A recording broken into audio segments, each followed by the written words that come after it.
I am the Tofu Golem. Please enjoy the video. In this video, I will explain how to make homemade jelly candy. First, gather your essential ingredients: sugar, gelatin, fruit juice, and a touch of citric acid. Next, prepare your chosen mold. A light greasing or parchment paper lining works perfectly.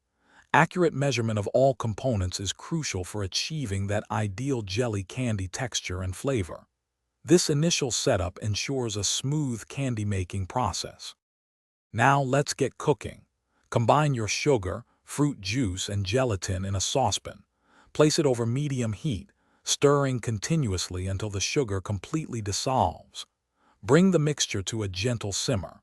It's important to cook this to a precise temperature of 220 degrees Fahrenheit. This specific temperature ensures your jelly candy will set perfectly, giving it that delightful chewiness we all love.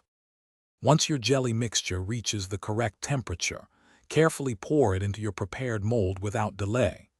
Let it cool undisturbed at room temperature for several hours. Patience is key here.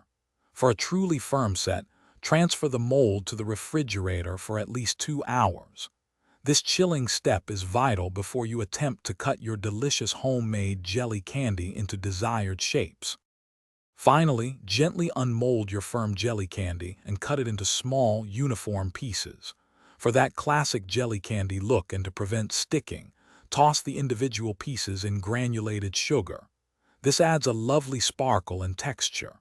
Store your homemade treats in an airtight container at room temperature for up to 1 week. They make wonderful gifts or a delightful snack. Also, be sure to check the description for a fantastic book that can truly change how you think about money, along with other helpful deals. Thanks for watching. Consider subscribing if we helped you today.